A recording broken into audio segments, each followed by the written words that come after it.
সন্দেশখালী নিয়ে এই মুহূর্তে উত্তপ্ত হয়ে রয়েছে রাজ্য রাজনীতি। শিবু হাজরার বিরুদ্ধে দুটো গণধর্ষণের মামলা রুজু হয়েছে, তবে এই নিয়ে এখনো মমতা বন্দ্যোপাধ্যায় একবারও সন্দেশখালী যাননি। এটা ঠিক যে মন্ত্রী সুজিত বসু, পার্থ ভৌমিক, বীরবাহা হাঁসদা তারা গিয়েছেন, সভা করেছেন, কিন্তু মমতা বন্দ্যোপাধ্যায় তিনি তো যাননি। উল্টে তিনি একটি রিয়েলিটি শো শুটিং করতে গিয়েছেন। খুব স্বাভাবিক যে এই নিয়ে তার বিরুদ্ধে তোপদাগা হচ্ছে। বিরোধী শিবির বলছে যে মমতা বন্দ্যোপাধ্যায় একজন মহিলা হয়ে তিনি নিরাপত্তা দিতে ব্যর্থ, অথচ তিনি শুটিং করতে ব্যস্ত। আর এসবের মধ্যেই এই পুরো বিষয়টা নিয়ে তোপ দেখেছেন বিজেপির রাজ্য সভাপতি সুকান্ত মজুমদার। তিনি বলছেন মুখ্যমন্ত্রী এখন শুটিং করতে ব্যস্ত। মানুষের বিনাশকালে বিপরীত বুদ্ধি হয়। বাংলার মহিলারা অত্যাচারিত হচ্ছেন, পিঠে বানানোর নাম করে ডেকে নিয়ে যাওয়া হচ্ছে। রাজ্যের মুখ্যমন্ত্রী সেটাকে সামাল দিতে পারছেন না, তিনি শুটিং করছেন। মমতা বন্দ্যোপাধ্যায় যে শোয়ে গিয়েছেন সেটা বাংলার জনপ্রিয় একটি রিয়েলিটি শো, আর মুখ্যমন্ত্রীর এই শুটিং নিয়ে সাধারণ মানুষও উৎসাহী। হাওড়ার এই শোর শুটিং হয়েছে বুধবার। আর এদিকে সুকান্ত মজুমদার কটাক্ষ করে বলেন, আমাদের মুখ্যমন্ত্রী সন্দেশখালী যাচ্ছেন না সেখানকার নির্যাতিতাদের কথা শুনতে, তিনি রিয়েলিটি শো এর শুটিংয়ে ব্যস্ত।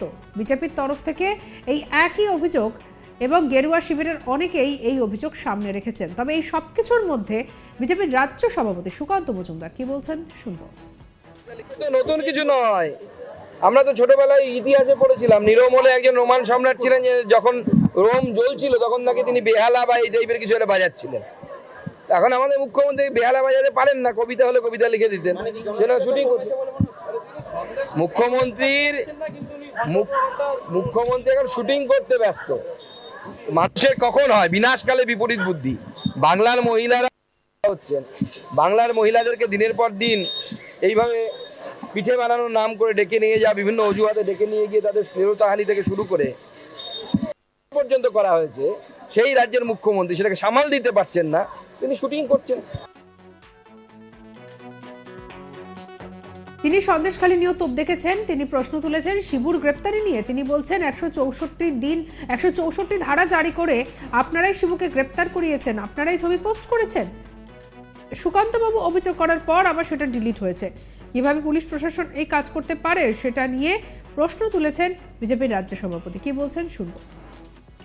কুণাল ঘোষ আর তৃণমূল কংগ্রেস আর পুলিশ প্রশাসন আগে নিজেদের অবস্থানটা ঠিক করুন। প্রথম দিকে বলছিলেন যে সাজানো ঘটনা, তাহলে 164 এর ভিত্তিতে কিভাবে অ্যারেস্ট হলো? শিবু হাজরাকে অ্যারেস্ট কিভাবে করলো পুলিশ? তাহলে আপনারাই তো 164 করিয়েছেন একজন মহিলাকে দিয়ে। আবার সেই মহিলার ভিডিও বের করে দিয়েছিলেন। যখন আমি চিঠি দেখলাম মহিলা কমিশনকে, যে যাকে দিয়ে 164 হচ্ছে তার ভিডিও প্রকাশ করে দিচ্ছে পুলিশ, আইনও জানে না এমন পুলিশ। ছবি বা নাম বলতে হয় না, আমিও তো নামটা জানি, কিন্তু নাম বলবো না, বলা যায় না, পরিচয় প্রকাশ করা যায় না। পশ্চিমবঙ্গ পুলিশ দিয়ে 164 করাচ্ছে, আর সেই 164 এর ভিডিও তিনি কলকাতা পুলিশ টুইট করছে, সোশ্যাল মিডিয়াতে দিচ্ছে। আমি চিঠি লেখার পর সেটা ডিলিট করতে বাধ্য হয়েছে, আপনারা দেখেছেন নিশ্চয়। এই তো পশ্চিমবঙ্গ পুলিশের প্রফেশনালিজম। প্রসঙ্গত, সন্দেশখালীতে মহিলাদের সঙ্গে কিছু একটা হয়েছে সেটা আগেই মেনে নিয়েছিল পুলিশ, আর থেকে সেই মতো গণধর্ষণ মামলা রুজু হয়েছিল। গ্রেপ্তারও হন মূল অভিযুক্ত শাহজাহান শেখের ডান হাত শিব প্রসাদ হাজরা। এদিকে শিবু হাজরার বিরুদ্ধে আরও একটা গণধর্ষণের মামলা দায়ের হলো। বসিরহাটের এক আদালতে আরও এক গোপন জবানবন্দি পেয়ে আরও একটা গণধর্ষণ মামলা দায়ের করা হয়েছে। আর এই নিয়ে শিবুর বিরুদ্ধে এটা দ্বিতীয় অভিযোগ। পুলিশ সূত্রে খবর, এই ঘটনায় শিবু সহ মোট 3 জনের বিরুদ্ধে নতুন করে অভিযোগ দায়ের করা হয়েছে।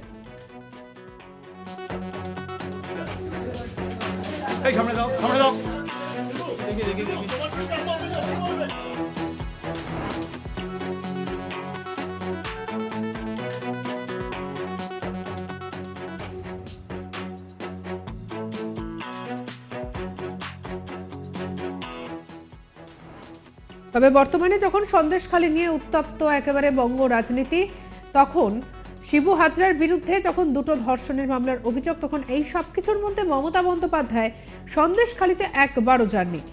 আর এরপরেই একেবারে তাকে দেখা যাচ্ছে শুটিংয়ে। এই ছবি ধরা পড়ার পরেই একেবারে সরগরম হয়েছে বাংলার রাজনীতি।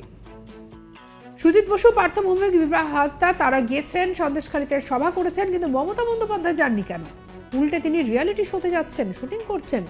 আর এইভাবেই এবারে তোপ দাগতে দেখা গেছে বিজেপিকে। খুব স্বাভাবিকভাবেই এই নিয়ে যে প্রশ্ন উঠছে, বিরোধী শিবির বলছে যে মমতা বন্দ্যোপাধ্যায় একজন মহিলা হয়ে তিনি নিরাপত্তা দিতে ব্যর্থ, অথচ তিনি শুটিং করতে ব্যস্ত। এরপরই তোপ দেখেছেন বিজেপির রাজ্য সভাপতি সুকান্ত মজুমদার। তিনি বলছেন মুখ্যমন্ত্রী এখন শুটিং করতে ব্যস্ত। মানুষের বিনাশকালে বিপরীত বুদ্ধি হয়। বাংলার মহিলারা অত্যাচারিত হচ্ছেন, পিঠে বানানোর নাম করে ডেকে নিয়ে যাওয়া হচ্ছে। রাজ্যের মুখ্যমন্ত্রী সেটাকে সামাল দিতে পারছেন না, তিনি শুটিং করছেন। মমতা বন্দ্যোপাধ্যায় যে শোতে গিয়েছেন সেটা বাংলার জনপ্রিয় একটি রিয়েলিটি শো, আর মুখ্যমন্ত্রীর এই শুটিং নিয়ে সাধারণ মানুষও আগ্রহী। হাওড়ায় এই শোয়ের শুটিং হয়েছে বুধবার। সুকান্ত মজুমদার কটাক্ষ করে বলেন যে আমাদের মুখ্যমন্ত্রী সন্দেশখালীতে যাচ্ছেন না সেখানকার নির্যাতিতদের কথা শুনতে, তিনি রিয়েলিটি শোয়ের শুটিং করতে ব্যস্ত। বিজেপির তরফ থেকে এই একই অভিযোগ গেরুয়া শিবিরের অনেকেই করেছেন। কি অভিযোগ শুনব? নতুন কিছু নয়, আমরা তো ছোটবেলায় ইতিহাসে পড়েছিলাম নিরমলে একজন রোমান সম্রাট ছিলেন, যে যখন রোম জ্বলছিল তখন নাকি তিনি বেহালা বা এই টাইপের কিছু একটা বাজাচ্ছিলেন। এখন আমাদের মুখ্যমন্ত্রী বেহালা বাজাতে পারেন না, কবিতা হলে কবিতা লিখে দিতেন, সেটা শুটিং করতেন। মুখ্যমন্ত্রী এখন শুটিং করতে ব্যস্ত। মানুষের কখন হয় বিনাশকালে বিপরীত বুদ্ধি।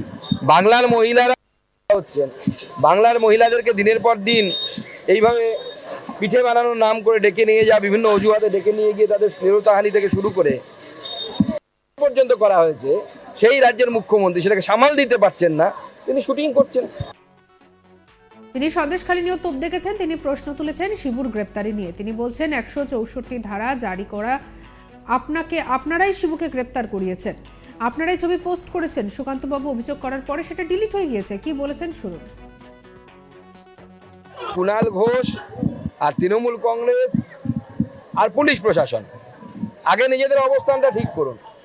প্রথম দিকে বলছিলেন যে সাজানো ঘটনা, তাহলে 164-এর ভিত্তিতে কিভাবে অ্যারেস্ট হলো?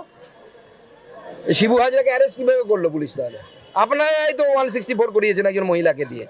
আবার সেই মহিলার ভিডিও বের করে দিয়েছিলেন। যখন আমি চিঠি দেখলাম মহিলা কমিশনকে, যে যাকে দিয়ে 164 হচ্ছে তার ভিডিও প্রকাশ করে দিচ্ছে পুলিশ, আইনও জানে না এমন পুলিশ।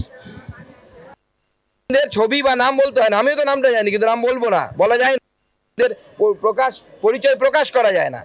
পশ্চিমবঙ্গ পুলিশ দিয়ে 164 করাচ্ছে, আর সেই 164-এর ভিডিও তিনি কলকাতা পুলিশ টুইট করছে, সোশ্যাল মিডিয়াতে দিচ্ছে। আমি চিঠি লেখার পর সেটা ডিলিট করতে বাধ্য হয়েছে, আপনারা দেখেছেন নিশ্চয়ই। এই তো পশ্চিমবঙ্গ পুলিশের প্রফেশনালিজম। প্রসঙ্গত সন্দেশখালীতে মহিলাদের সঙ্গে কিছু একটা হয়েছে সেটা আগেই মেনে নিয়েছিল পুলিশ। সেই মতো গণধর্ষণ মামলাও রুজু হয়েছিল। গ্রেপ্তারও হন মূল অভিযুক্ত শাহজাহান শেখের ডান হাত শিবপ্রসাদ হাজরা। আর এদিকে শিবু হাজরার বিরুদ্ধে আরও একটা গণধর্ষণের মামলা দায়ের হলো। গোটা পরিস্থিতিকে কেন্দ্র করে সরগরম রয়েছে বঙ্গ রাজনীতি। সঙ্গে রাখুন আজ তাক বাংলাকে। অন্যান্য খবরের জন্য সাবস্ক্রাইব করে নিন।